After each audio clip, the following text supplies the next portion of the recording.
Welcome to a platform where we debate on the top stories of the NBA, NFL, Major League Baseball, and other leagues with the best in the world of sports. You'll also get interviews with many athletes and media talents at several basketball events, including the WNBA and college basketball. My name is Rafiq Lewison, and this is Nothing But That Sports Talk. Welcome to another episode of Nothing But That Sports Talk. Rafiq Lewison, Ryan Walker. Welcome aboard. How you doing? All the way from LI. Tired, man. I'm doing a lot of work nowadays. Tired. Just came from live streaming at Eagle Academy. That's a new thing we got going on now. We joined a nice little venture with Eagle Academy and my man Coach Dion Merritt down there at Eagle Academy coach, and my guy Russell Miller with his page. Follow me on Instagram, Prime Focus Studios LLC. Called me a few weeks ago. He does his Takeover tournament. That's a Pro-Am league going on in Queens, and asked me to do the live stream for it, and we've been doing it week by week and getting better at it piece by piece. And with everything, he's got great equipment and the microphone and everything set up so we can use, and just made the conversation to talk with Dion, and he spoke with the principal, and he likes what we do with the page. And so now, we're going to be doing the home games for all the Eagle Academy games live stream through Prime Studio Focus. So that's taking up so much of my time now. I'm working so much of my regular job anyway. It's the holidays picking up hours, and then top of picking up hours here too. But just with the other side of what we do, that's going on. And I got the opening weekend for the 5 a.m. Brotherhood, December 7th. That starts, of course, this Saturday. And Sunday, they have so many teams now that they'll have 2 days. So I told them one Saturday of the month I can make it, but the rest of the weekends I could do Sundays because Saturday is a regular work day for me. And I do that, like I said, the Takeover tournament live streaming with my guy until it's about to end. And we got Eagle Academy home games now. That's going to be a venture. And Crunch Time Basketball, we're going to have a Pro-Am league that's going to come back in January, mid-January. So that'll have everything just going full tilt. We actually have an event this Sunday as well too, December 8th at Uniondale. So you hear all the work I keep telling you that I'm doing. So if I have the time and energy after coming back from the Brotherhood Sunday and doing live stream for the Takeover, I'm gonna swing back out there to Uniondale and just show some love with the guys there. My man N Boone is going to be hosting the event. They don't really have no in-game basketball announcements, more like hosting the event, the game before and player interviews. So I told him I'd stop down and stroll by afterwards, but I said a handful. That's just a bunch of the stuff that's been going on my side, and I've seen a bunch of stuff that's going on your side as well too. So I'm tired, Rafiq. Trust me, doing all this stuff, it is taking a toll. Hey, I was literally taking a nap like about 30 minutes, like 5 minutes before I you know what? I mean, my body's saying sleep, but then my mind's saying get up, record the show. So, yeah, I'm tired. Trust me, I know that feeling. So fatigue does come into play a lot.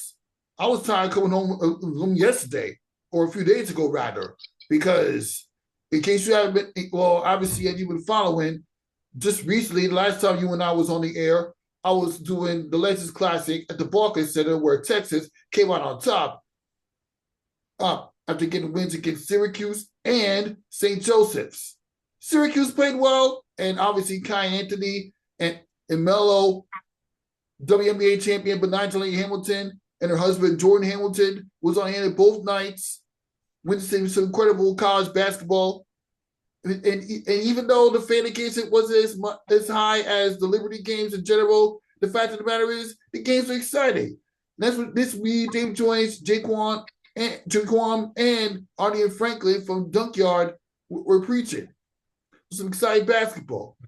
Trey Johnson was balling out. And Texas just showed you that even as an SEC team, they can get things done. And then, of course, a few days ago, I was at Columbia where they pulled off a narrow win against the University of San Francisco, literally 3 days after getting steamrolled. Yeah, I'm not talking about the men's side of Duke. That's something later on. But the women's side, they established, even though they did get steamrolled by South Carolina tonight, but Yeah, they steamrolled Columbia women's basketball. And I recommend for those that don't check out women's basketball in Columbia, you gotta check it out right now. The brand is starting to build down there. If you thought what you're building with 5 a.m. Brotherhood, Takeover, and Crunch Time was building up, come to the Ivy League Circle. Basketball's building. Trust me, you're gonna love it. No, absolutely, absolutely, and yeah, that's been the whole king caboodle. Well, everything is just picking back up with basketball, and I got the announcing part and the live stream part going on right now, and what we do right here when we come together, we can put the meeting of minds together to talk, all the professional sports. So it's good. It's interesting because work the morning shift and leave from work. My lady comes to pick me up, and I had to go. We had to run around and grab some stuff, then finally get to Eagle and boom, get into it and start doing the live stream of the game. So when I'm packing up my man Prime and we're bringing back the equipment, so I take him. We go to the store and he's grabbing something. I said, "All right." He says he's caught on the street. I said, "You good?" He's like, "Yeah." So we just I said, "Well, my people's live right around here, so I'm just gonna call them, and they're probably gonna come through." And then I said, "Listen, I'm probably only gonna sit down for like an hour because I didn't drive today, so I said I gotta jump on that bus and get to work and work to midnight, and then when I get there, I'm recording the show with my guys. So it's nonstop work even after the work. Tomorrow when I leave from work at 3:34, thank God I don't have anything to do after work. So I'm just gonna just tell my lady like let's just go in, let me buy something so I can cook and just get something for the kids right quick, and I just want to just sit down. I got to relax. And with the 5 a.m. Brotherhood, the first game starts at 7 o'clock in Hop Hog. So it's not, I took off of work to go work the event per se. So I get paid, for my job, of course, for taking the day off.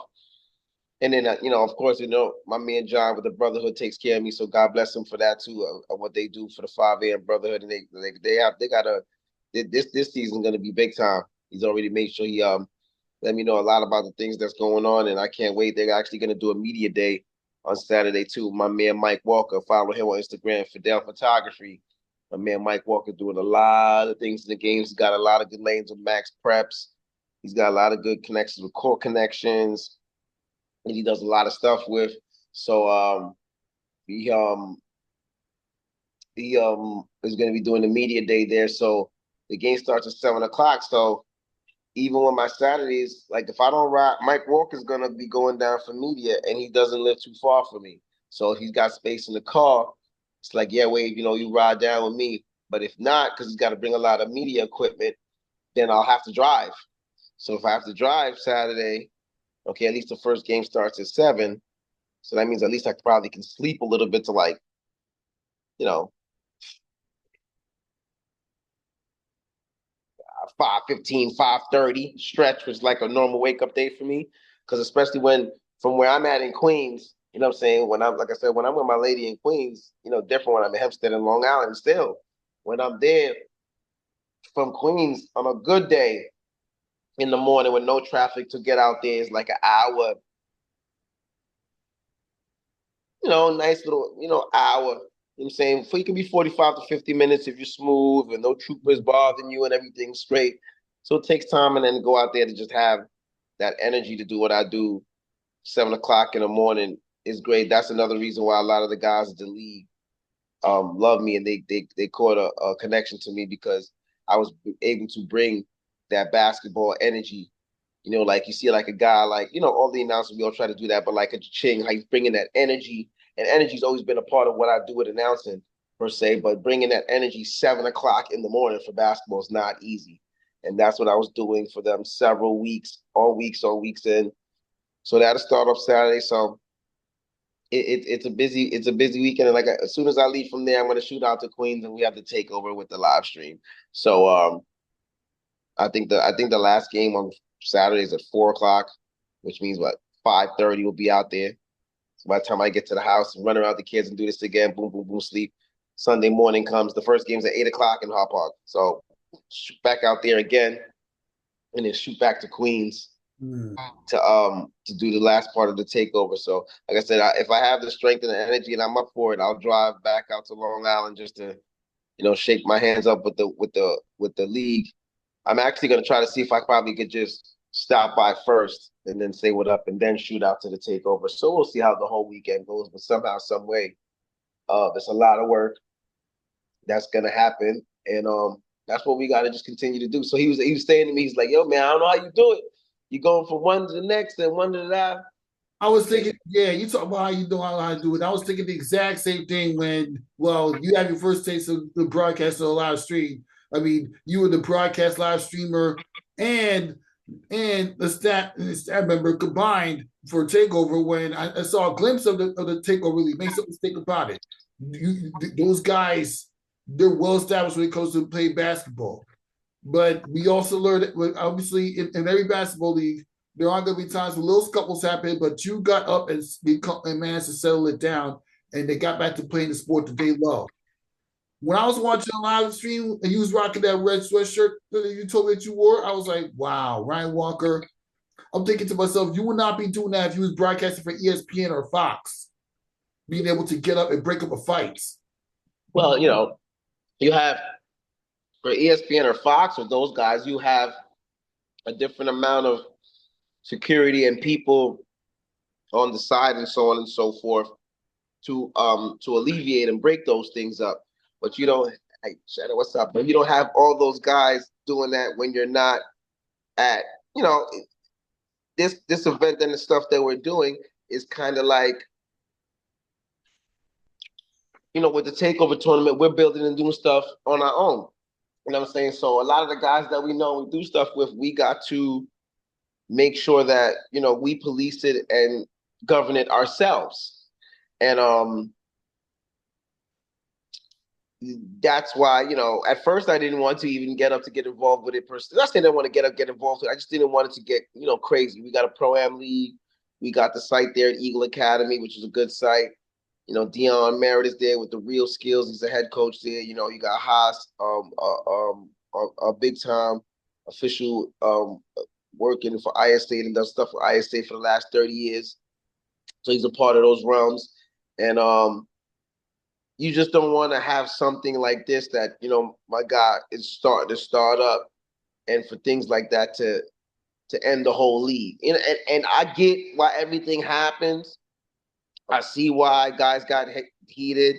I can see why, there was, comeback and so on and so forth on both sides. But we just wanted cooler heads to prevail. You don't want it to get crazy. You know what I'm saying? Stuff like that can get crazy. You know what I'm saying? And, you in Queens, man. You in South Queens, South Jamaica, Queens. You dealing with cats out there that... Exactly. Jamaica, Queens, I've been told it's a tough neighborhood. So there's always going to be scuffles like that. It's going to make the people that are not even about the life stay disciplined as much as possible. Absolutely. At the same time, I'm glad you managed, even right or wrong, you had to do what you had to do in order to keep this league going. Because Takeover Classic is something that you're trying to build. It may not build. I mean, it may not be overseen by other basketball leagues around the world, around New York City. But you're starting something, and you want to make sure you continue to build. It's it's growing pains. 100%. Literally a lot of growing pains, indeed. All right, now on to future coverage of Nothing But That Sports Talk. I will be at the Women's Champions All right, I will be at the Women's Champions Classic at the Barclays Center this Saturday. It will be Iowa going up against Tennessee, and Louisville will take on UConn. So, it'll be like the first time in a while that women's basketball is played at the Barclays Center outside the New York Liberty. So that's going to be a very interesting event. Can't wait to see Paige Beckers play her very first game at the Barclays Center in her college basketball career before coming to the WNBA. Right. So look forward to some interviews and highlights of that one for Nothing But That Sports Talk. And also stay tuned because hopefully we get to talk some Lou High Holiday Invitational coming up. That's going to be very interesting. The one matchup, Kai Anthony versus Bryce James. the son of Melo versus the son of LeBron. Let's see how that works out within the next week. Well, yeah, we'll see too, because Cayenne has a growing injury. He got hurt in the first game. Ooh. Going up for a dunk. Actually, I don't know if you've seen one of the highlights, that dunk he catch, that one-handed dunk. The guy kind of undercut him. So when he came down kind of late, he got a growing injury going on. Hence, I don't know if you've seen the other highlights. Lou High, like 2 or 3 days later, played Chaminade at Mineola High School. Yeah, I did see highlights of that one. Luai did their thing. Say it again? Yeah, I see highlights of that one. Luai did their thing. Yeah, they won 94 to like 47. Mm-hmm. But throughout the highlights, did you see Cayenne? Yeah, I saw Cayenne. He did. He was balling out. I seen the highlights. Not against Chaminade. You seen highlights when they played the first game. Yeah, just the first game, but I don't think. But obviously, well. Yeah, Chaminade, he didn't play. He hurt his groin in the first game. Trust me, I know that for a fact because 3 of my guys did media there. Basketball Live, my man Ant with Basketball Live Focus, my man Mike Walker with Fidel Photography, and Matty Ice was down there as well too. But he got hurt on that play. I was talking with Mike 2 nights ago. He told me where he got hurt, and that's why in the highlights against Chaminade, you don't see any Cayenne thing. You see Nigel James, of course, was phenomenal. You know what I'm saying? You see their center there, a lot of backup guys, Caden, Jaden, all the Mingo boys, and they still handily beat Chaminade by like almost 40 to 50 points. So it just tells you if Kai was there, Cayenne was there, it was just would have been different. Now the thing is that it's probably smart to hold him out till this Friday or next Friday approaching, excuse me, where they play, of course, like you said, at the UBS Center with the I think that's Holy Trinity against Chaminade, and then Sierra Canyon, like you said, against Lehigh. But growing injuries can linger. So I know he wants to play then, and I know definitely, for ticket sales and drawing and so on and so forth, everybody, it's going to sell anyway. So that's not an issue. But everybody would definitely love to see Cayenne. Just like you said, the whole story thing, Cayenne, like you saying Bryce, I had to remind myself that that's LeBron James' son, because no disrespect, Bryce can play, but they're not on the level of Kai. You know what I'm saying? Even though Bryce is younger, and I get it, but that's just a draw and a sell. So they definitely would want that to happen, especially since LeBron and Carmelo played against each other in high school as well too. So that was pretty dope to see that come back. I'm pretty sure LeBron's probably gonna. I mean, if they don't play, if the Lakers are not playing, he'll probably be in the building. You know what I'm saying? So yeah, that'll be a good one.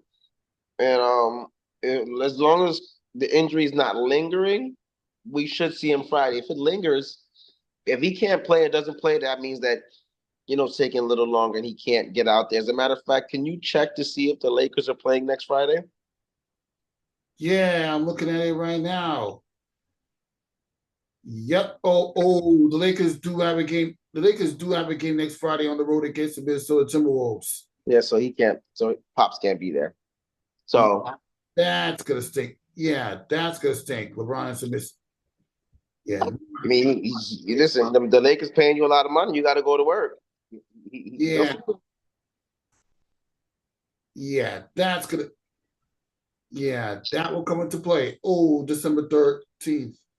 Yeah, and that's a Friday. Yeah, LeBron's not going to be in the building, but Bryce James is going up to hold his own and play without his dad watching his stance.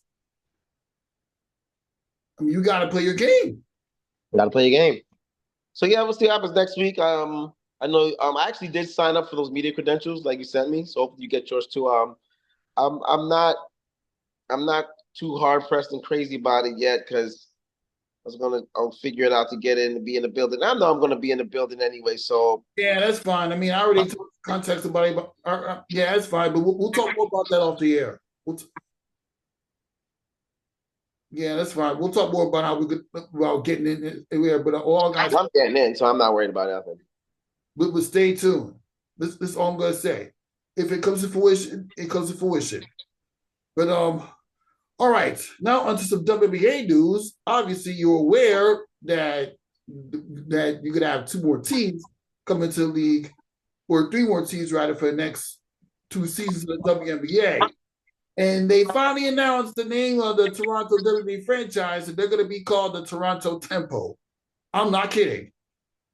The leaks were actually true. The WNBA Toronto franchise will be named the Toronto Tempo. So I want to get your thoughts and impression about that name, first of all. I like it. Toronto Tempo. I get it. It's a pretty good name. I think it's cool. It's first start. They have a time to try it out. If they don't like it, they can go to other pastures. But I like it. I think it's good. I think it's a cool name for the ladies. Toronto Tempo. I'm trying to keep the tempo. Yeah, yeah, got to. Yeah, you got to keep the tempo. As mentioned on Twitter, the heartbeat of competition is tempo, the unseen force that shapes the game. 100%. So yeah, the fact that they even came up with, the fact that they came out named literally after they got leaked, that's something very interesting. Well, I will say this though: the color shades, they could have went with a different color, because you already got purple for the Gold State Valkyrie, which we'll talk about in a minute. But they go with purple. But I get it. The tempo with the logo color is supposed to represent the six, like the Toronto, like the six. You have the starting five, and then the six itself, which represents the fans, like you yourself, being born and raised in Toronto, Canada. You obviously, well, and the fact that you're going to go back to Canada in the near future, you're obviously going to get a look at what the future of Toronto's going to look like when they add a WNBA team for the very first time internationally. Oh yeah, we'll be back in Halifax, Nova Scotia in August. So if we get a little extra time, maybe we'll see if we could cruise out to Toronto before or afterwards. But definitely see how it impacts the whole country and the cities and the states around it. So that'd definitely be big time for good old Canada. Yeah, tempo. Yeah, based on everything I see on Twitter, tempo is pace, control, rhythm together. So, yeah, this is gonna be this is how you introduce a new team. And if you see the color logo, you see the new logo in the color. It's very tough. They put in a lot of effort to come up with a name and a logo for the Toronto Tempo. We don't know what roster they're going to have for about another year when they have their expansion draft, but we know. Later today at 6:30, we're going to know the type of roster the Golden State Valkyries will come up with. Have you seen the jerseys? I'm not gonna lie, I haven't seen any of the schemes yet. When it's time for the season, I'm definitely gonna see more into the colors after we get off the cast, and I'll look into it a little bit more before I take my lovely cat nap. But I haven't seen none of the colors yet. I'm pretty sure they're all pretty dynamic. Wow. And how you doing, Rogers? And once I do see those schemes, it's just good in general to see what they got they going on for the ladies league and bringing 3 other teams. So also New Jersey, Golden State, like you said. So keep expanding the brand, keep broadening the horizons, bringing more finances for them as well too. So that's what's key about the whole expansion. Well, you about to get a good look at it right now. So yeah, this is what the jersey is going to look like for the Toronto Tempo, as seen on Twitter. When you look at the jerseys, you gotta admit, it doesn't give you vibes like one of the older WNBA designs. You got the number on the side, the Gold State Valkyrie logo in the front. Oh yeah, pretty good. Well done, right? Indeed. Yeah. Just to give you a little bit look at what the jersey's going to look like. You got yourself one. But now, we had the expansion draft going on. And let me ask you a question. If you're the general manager of the Golden State Valkyrie, what type of team are you trying to build? Or rebuild it, or just a team trying to get into the playoffs? I mean, I think it's evident that you rebuild. You know, you're starting a franchise over. You gotta.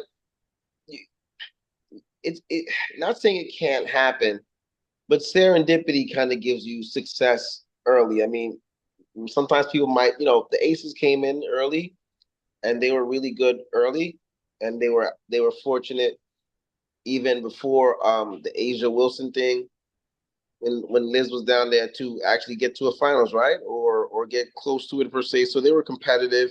So that's a bad example. But that Aces team was also assembled with veterans. There's a lot that went into that. But it's very hard to just do that off top. So it's one of those things that they should be build. I don't want. They can't be rebuilding because they never started. So they have to build a team. To me, that's young with veterans, youthful and savvy, to try to learn and get the progress in the league, but also compete as you go along. So it's a little bit of both. You got to build culture, do things the right way, get youth, get the right players, get the right veterans, the right coach, and and emphasize the culture. And you'll see how fast you're successful. Sometimes you have early success, sometimes you have late success, but the culture is going to be key for them to build, but even before the timeline of winning.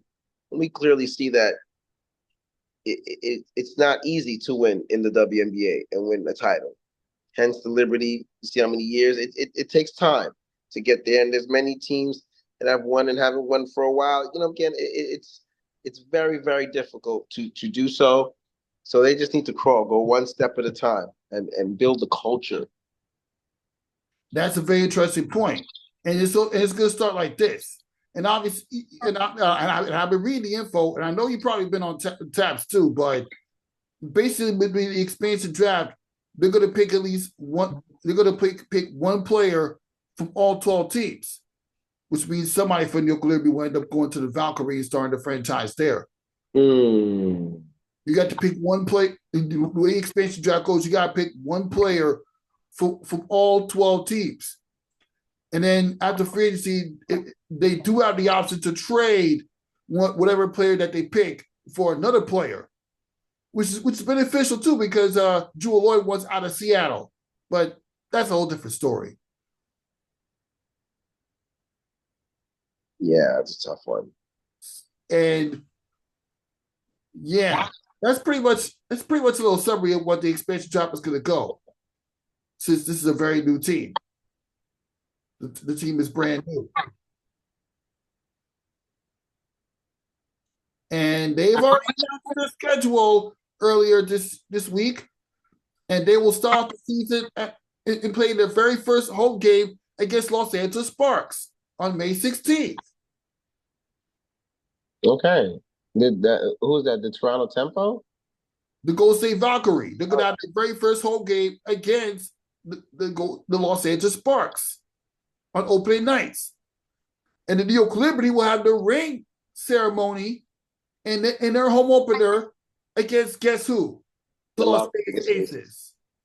So, what an interesting way to start. Oh yeah, there's also you also go right off the bat, you got Caitlin Clark versus Angel Reese. And the first of what I'm told is going to be 5 meetings between Caitlin Clark and Angel Reese. Like, we haven't seen enough of that since college basketball. Anyway, some intensity to start the season, because with the Liberty and you got the Aces, the team that you struggled to defeat in the postseason. And then after that, it's Caitlin Clark and Angel Reese for the next 2 games after that.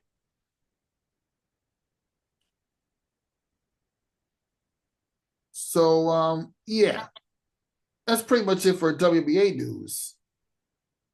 Now we got to transition to some NFL news, as Daniel Jones is finally released from the New York Giants, and they got steamrolled by the Tampa Bay Bucks. So, yeah, now we can officially say the Giants are tanking to win the NFL draft. They played already this week?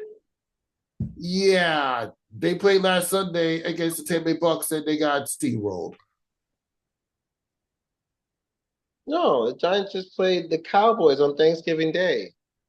Oh yeah. They did. They played They the play Cowboys. Tampa Bay coming up this week, I believe. They played the Cowboys this week, and then after that, then they played the Tampa Bay Bucks. No, they didn't. When? Hmm. They played Thanksgiving was last Thursday, right? Yeah, Thanksgiving. Oh no. You're right. You're right. They played on Thanksgiving Day last week. They're gonna lose to Tampa Bay, but don't They foreshadow it. lost They to didn't Tampa, lose they lost yet. to Tampa Bay. No. They played Tampa Bay before the Thanksgiving Day game. They lost that. They lost the game against the Bucks 30-7, and then after that they the Dallas and lost to the Cowboys. Right, there you go. There it goes. Before that, the Cowboys couldn't win a home game, and they finally win one again, and the Giants still can't defeat them. But what you expect? They're rebuilding. The Giants stink. I told you that. I told you that a long time ago. I And told they you stink so much that they're going to have Locke as the starting quarterback for the rest of the season. And then Daniel Jones got released. they listen, I'm a proud Giants fan. I love that team. But the truth of the matter is that, excluding 2007 where they won the Super Bowl, which is put in 2008, and excluding 2011 where they won the Super Bowl, where the Super Bowl was played in 2012, and excluding the year when they went to the postseason and lost to Green Bay, and the aberration season 3 years ago, here goes the fact about my Giants that I love. We've been absolutely piss poor shitty for about 15 to 16 of those years, excluding those 4 years there, even with the end parts of Eli Manning. Whoa, language. Said yes. They'll understand. When you're crappy, you're crappy. Even ESPN has a beat button, so you'll work that out. They're crappy, they stink. And they've had only 4 good seasons, really, in essence, over the last 15 to 20 years. And the only reason why they get away with it because the Jets have been worse. They don't get away with it. See, that's the problem. That's the problem. No, there is no getting away with it. And then that's the other thing. Like, I mean, it's always good, for ESPN. More Super wins than your Jets since 2010. Doesn't matter. It doesn't matter. That's how small and minuscule, not you, how everybody's viewing it. I don't care about what. No disrespect to the Jets, and I don't have no problem with New York. You're only in baseball issues with me. I don't wish bad on the Jets. I don't have a problem with Jets. I have problems with delusional Jets fans, but the barometer is not about who's better with the Giants or Jets. That doesn't matter. It's just about being good in general, and they're not better than anybody. And to say that it's been accepted because they were 6 games better over the last 20-something years or whatever than the Jets is absolutely abysmal. The last 2 contests against the Jets we lost. So how much does that really say? And at the end of the day, both teams are horrifically bad and need to change it. And it's hard to see the light at the end of the tunnel right now for both teams. But they're bad. It needed to happen this way. I predicted 7, and even with the schedule, I think when I was predicting the schedule, I was just throwing them some wins that they had no business beating Seattle this year when you look at it, because they're not as good as Seattle. It's not like Seattle's great, but Seattle's still first in their division. And they beat Cleveland, who's a shell of themselves, but Cleveland's actually been playing better football since their quarterback now is Jameis Winston rather than Deshaun Watson. And they put up a good fight against the Denver Broncos. They play very good football. And no, that's the truth. The Giants have been really crappy for a while. When Dayball came there, it was a breath of fresh air. So the guys seen a lot of different things, and they had some veteran guys, and they gelled in. and they were fortunate to go to the playoffs even with a 9-6-1 record. They beat a Minnesota team who was highly offensively favored, but actually defensively inept. And we got away with a good victory and got a victory there. And then reality set in when we played the Philadelphia Eagles, who were a really good loaded team, and they handled us, and they haven't really recovered ever since. So they need to tank. They need to get the number 1 pick, Cam Ward, Sharp, Shadar, whatever's clever. I'm hearing they'll probably go Cam Ward if that's the case. But from Colorado. Right. So they're bad. I don't want them to win any more games. I want them to continue to be bad so they can go from there. And they have to start over, get a new quarterback. They have to add offensive linemen that are young and energetic, really listen to learn on top of what they have now. Namely, they can keep some of the running backs they have. They have to add, to the defense and other things in skill positions. They got to get better in special teams. They got to get a kicker. I mean, they're bad. And the Jets are bad too, and I feel bad for them because they gave away a lot in their future to get Aaron Rodgers, and he's a shell of himself. Plus, I knew it was going to be difficult coming off that injury anyway to be astronomical. Now it seems like he's mentally checked out and probably doesn't want to be there for next year, which leaves the Jets in like it's no tomorrow. They just blew something to lead to the Seattle Seahawks last week. I watched it. They're another one that's bad. But I told my guy that a few years ago, and I told you that too. I hate to be right about that. I said them getting Rodgers doesn't change anything. That doesn't make them a contender to me. Aaron Rodgers old. We talked about that. And that's why, people will laugh in hindsight. Why do you think Green Bay knew exactly what time to move on with Rodgers? And everybody was saying to them, "Oh, you can play this kid Jordan Love." Jordan Love is way better than Aaron Rodgers right now. Way better. Even though they did lose to the Detroit Lions on Thursday Night Football. They lost to one of the best team, if not the best team in football. Exactly. It laid second field goal. Correct. Jordan Love played. He played at a high level. He's a good quarterback. He's a good kid. Right now, he's playing better than Rodgers. He has his team playing better than Rodgers' team over the last 2 years, injury or not. And that's why Green Bay moved on. And everybody said, "Oh, they're crazy." No, they're not. And the Giants, they just need to get better, and they're bad. Who do they play this week? We need to lose. Make sure they lose. They play New Orleans Saints. Lose. Oh God, another team that stinks. Well, I just need the Saints to be better than us. They play after that. They got the Baltimore Ravens lost on the road against the Atlanta Falcons and home against the Colts and on the road against the Eagles. So yeah, lose them all. Lose every game. It just pains me to say this when you're thinking about the wins at 07 and 2011. That was a long time ago, brother. We have to call it the way I see it. The Giants, it's just hard for me to watch football. It's hard for me to watch football in recent years when the team is not doing good. I know people that cover the WNBA that went to watch the Jets choke to the Indianapolis Colts, which is understandable because one of them's a Colts fan. Well, I'm not going to mention things on the end, but one who covers WNBA, she's a hardcore Indianapolis Colts fan, so she gets justification for that along with her friends. But the fact of the matter is, why are we spending our money to watch bad football teams? Why? That's a good damn question. I watched the it's so crazy. I love the Giants so much. I love football that even though I know they're bad, I still have to tune in and actually watch the game. Like I have to sit there and actually watch something.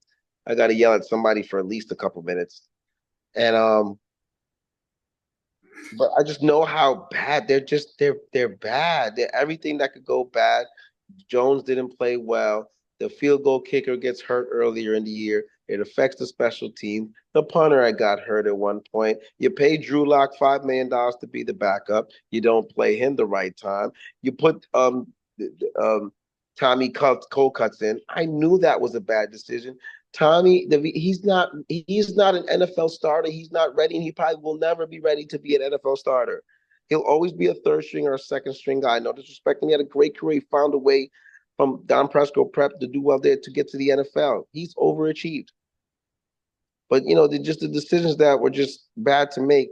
You paid Daniel Jones a few years ago. You don't pay Saquon. You could have franchised Daniel, kept him, and gave Saquon the money. Clearly, that was the energy, the heart, the life, the soul, and the offensive spark to the football team.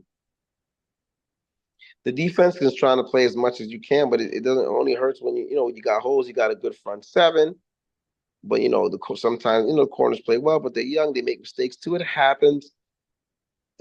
Just every decision that they can make it just doesn't pay off for them, and they can't find a way to get out their own way. They need a breath of fresh air, a new quarterback, and hopefully Daboll. And then you got to think about it. Daniel Jones was not a Daboll draft pick, guy. So now you can draft and get somebody who it works out for, and then your window is only about 2 years, if that, because you got to find a way to make this football team better. And the Jets and Giants are bad. Everything else in New York. We're not excluding Brooklyn. Brooklyn is rebuilding, but even Brooklyn competes and plays hard every night. As a new coach, they're gonna get it together soon. The Knicks have a future. The Liberty just won. The Yankees went to the World Series. Hopefully, things can be good for them in the offseason so they can continue to have success over the next few years. The Mets have given their life resurgence to the city, have a good thing going. Everybody, the Rangers are supposed to be a competitive team. They're actually playing bad hockey right now, even though they're still in playoffs contention, but they're playing bad. And the Rangers and the Islanders have had playoff pushes over the last few years to give the city life. The football has been terrible. Flat out terrible. The Jets and Giants are terrible. And they've been terrible for a long time. And that's the truth. They both stink. No matter how you look at it, when these guys used to always talk to me, compare to me, oh, the Giants are better than the Jets are better. No, they both stink. None of them are better than anybody. They're terrible. And stop it, cut it out. Oh, they both terrible. I watched the Jets last week. The Jets were supposed to win that game. And they can't even get out their own way. And you know what's so crazy? The home crowds of the Jets used to be more different than that. They done suck the life out the fans. It's bad. The Giants, same thing too. They're terrible. They should give half off. They should give 75% off every ticket for the rest of the season for both teams. They should give free tickets for people to get in. It's ridiculous. Why would you pay $1,000, $500, $250, $350, $450, $150? Why would you pay for that in December to go there on Sunday to watch that? Why? 4 hours of cold depression, fumble, interception, can't get out their own way. Locke's coming in there. Like, you know what's so crazy? Locke turns the ball over too. Oh, Locke's going to make better decisions. You know why Locke's the backup guy? Because he was turning it over when he was a starter. And he threw 2 interceptions in the first start that he played, right? You said in all those weeks, watching the play, well, you can't make the plays neither because you're not that good. The New York Giants are literally embarrassment to New York. Embarrassing. The Jets are embarrassing too. And both teams need to stop talking about one team's in the projects, the other one's on Section 8. They both poor. Stop talking about who's better. Nobody's better. They both stink. Terrible. Are tied with the Raiders and the Jaguars for the worst record in the NFL. Lose all the games. If they lose all the games and the Jaguars and the Raiders win at least one, they will win the NFL draft. So that's one positive for the Giants being bad this year. That's the only reason I'm allowing them to be bad, so they can get the right quarterback that has a winning mindset. I wish we could give the game back against Seattle. We had no business beating them. We should have one win. One. They're terrible. Well, they went to London, and Jesus Christ, Tracy fumbles on the first play and gives it back to the other and they kick it in one field goal and win the game. Every way that you could think about them idiotically winning a game. The Cowboys are a shell of themselves. The Cowboys are terrible. But they're so mentally messed up, they definitely can't beat them. They have no chance of beating Philadelphia the next time around. They can't beat Washington. That was a definite sweep. They can't beat anybody. They're not good. They can't do anything consistently good enough. And offensively, sometimes it's just anemic to see them struggle to get first down, to get in the red zone and can't score a field goal, a turnover. I mean, just bonehead play after bonehead play after bonehead play. Listen, I spent more. Listen, I watched the NFL Red Zone more than I watched the New York Giants because you can't really. It's hard to get excited with football anymore, knowing that they're going to come into the season every year. You don't expect it to be good. It's hard to get into. And you know what? Transition to quick to some MLB free agency news. You mentioned the New York Mets. Luis Severino signed a 3-year deal with the Oakland Athletics. So really? Yeah, Luis Severino is gone. Severino is gone bye-bye. He's going to Oakland. Another bad team. Well, I guess he went to go get paid. He went to get paid. Guarantee paid. But there is a possibility, and somebody leaked on Twitter that they might get Juan Soto. But I told myself, I'll believe it when I see it. Twitter, don't tell the news. I got a lot of good insiders that say that we're doing well in the Soto sweepstakes, which we'll know by the end of this week, beginning of next week, what his decision will be when the winter meetings start on Sunday. But anything can happen. He can go anywhere. But I feel very, like I said, I could be wrong, but I feel very confident that he'll be back in pinstripes. Okay. Let's hope so. Juan Soto got you guys in the World Series, only to lose to a man with 50 home runs and 50 stolen bases, but we already went over that. You know, it's so crazy, but I have a problem with that statement you just said. Juan Soto helped with the Yankees going to the World Series. Because, they got there as a team, even throughout however it was. And of course his presence is key to what our team does. And we know what him being there with the presence of Judge and those other guys can do for the future long term if he's there signed long term. This is all I will tell you.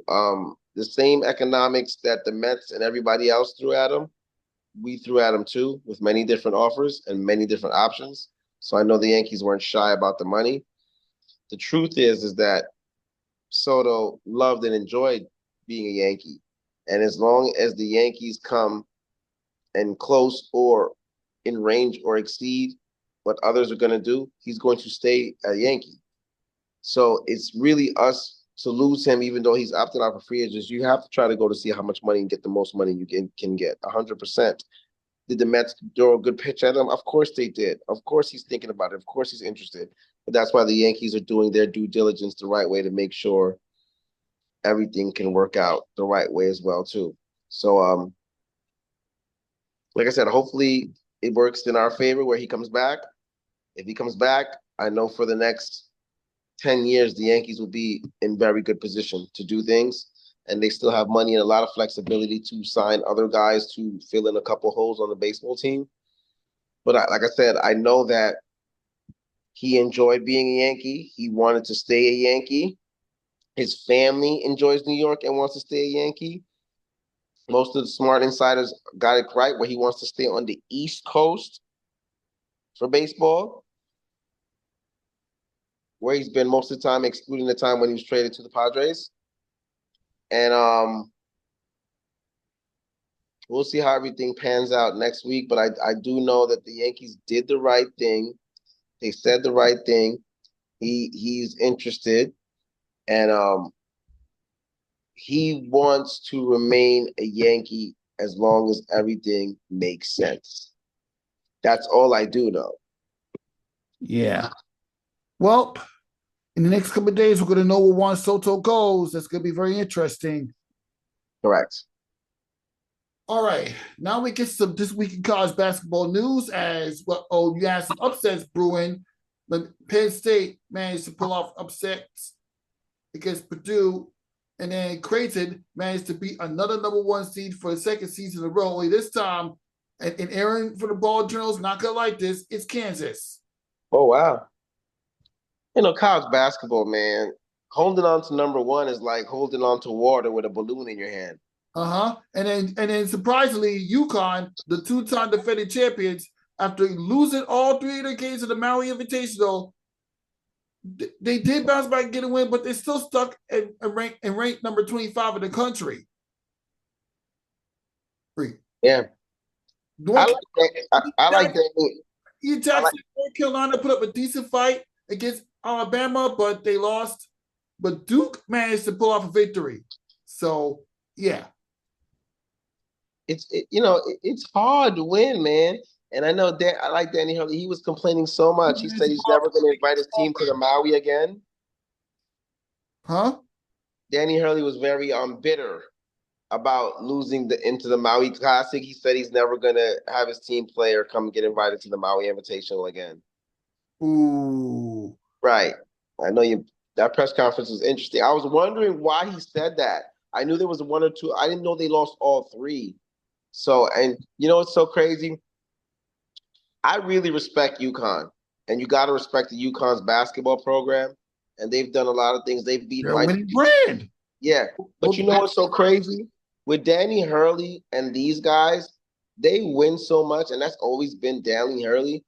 They're so bitter when they lose. Like, yo, bro, you've been dominating everybody for the last 2 years in college basketball.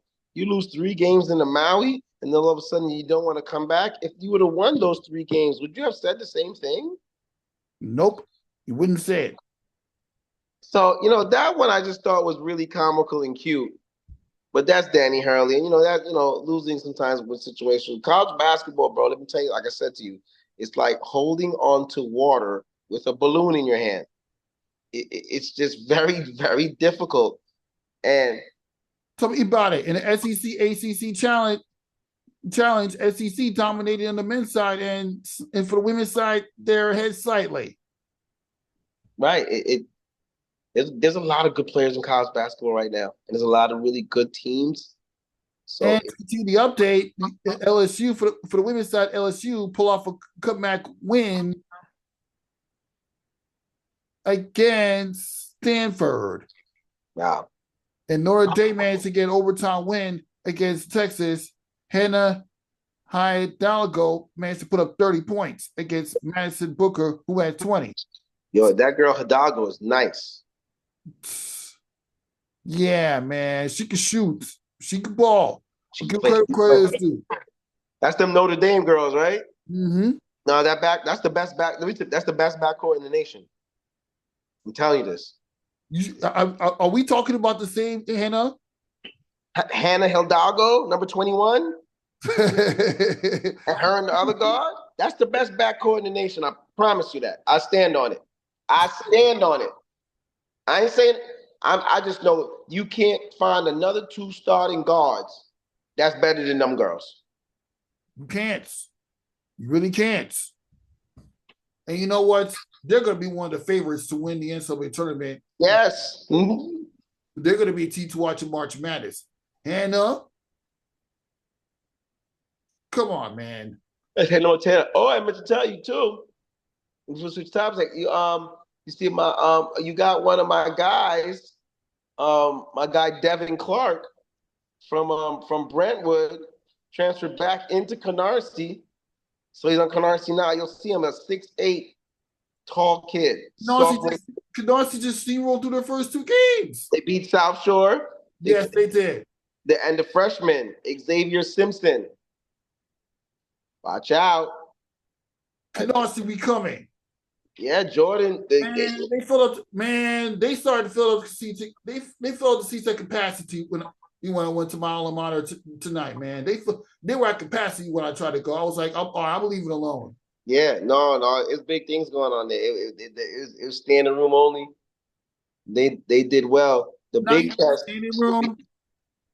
test will be when they play Jefferson. and you see what's going on over there. Yeah, Jefferson handled Eagle Academy BK. I see Shades was recording that game.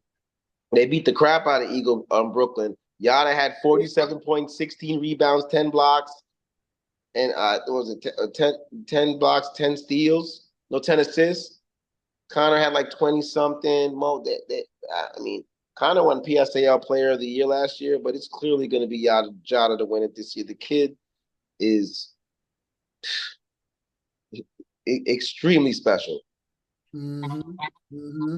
Mm-hmm. But Ganassi's back. They're black, and when I seen him get back, because he originally transferred there, then he went back out, and then I think things. I mean, I'm not gonna lie. I think my nephew transferred back out from Brentwood back to Canarsie because Brentwood is really bad. They're terrible. I watched them play 2-3 weeks ago in that classic we had at Uniondale, and boy, I was like, oh my God, he has no guards to get him the basketball. He doesn't have to worry about that over there now. They have a good team, and PJ Singleton's going to be a problem. And you know what? Since one of the first talking about Canarsie, I know you saw a highlight I posted that posted on social media like earlier this week, where a former Canarsie alumni, the son of Orlando Blackman, Vernell Blackman, did a one-hand 360 dunk at a dunk contest that taking place at a student versus staffs event that I participated in high school years ago. I mean, these kids are, they're just phenomenal. If you thought high school basketball was something else back then, wait till you see something that I managed to record during my youth. PJ Singleton, Xavier Francis, Devin Clark. Yeah. From my youth, when I was a young kid myself. Wait till you see what I managed to post on my social medias.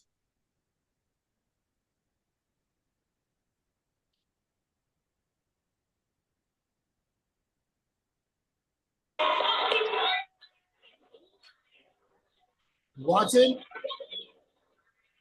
Now, this is the old Canarsie gym from way back in the day. I seen you post this. Yeah.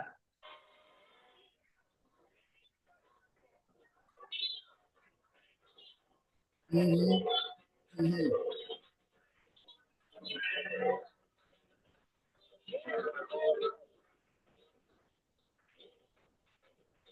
Mm.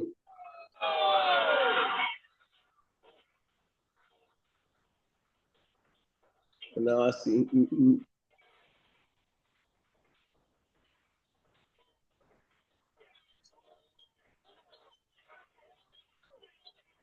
All right, man. We good. That's good.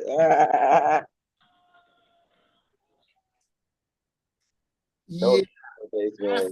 That's something that I personally recorded way back in the day when I was like during my final days in Canarsie High School as a student. But with the old gym design, like not the gym that you're walking into right now. So what it got you thinking about? I know that them old school days with them Landsbergs and those players that was there, Canarsie. That's when it was very, very solid basketball, and they're getting back to it. They got some good kids. You mentioned it with PJ Singleton and Xavier Francis, the standout freshman, and they got Mr. Clark down there. So they got a very good ball club. They're well coached, and Brooklyn PSAL continues to be the toughest borough as usual in PSALs from all boroughs. Yeah. Well, that'll for this episode. Nothing but that sports stuff. Thank you for stopping by, Ryan Walker. So yes, indeed. And, the conversation, basketball, football, and baseball will continue in the show. Nothing but that sports talk will continue. For Ryan Walker, I'm Rafiq Umazar. We'll see you next time.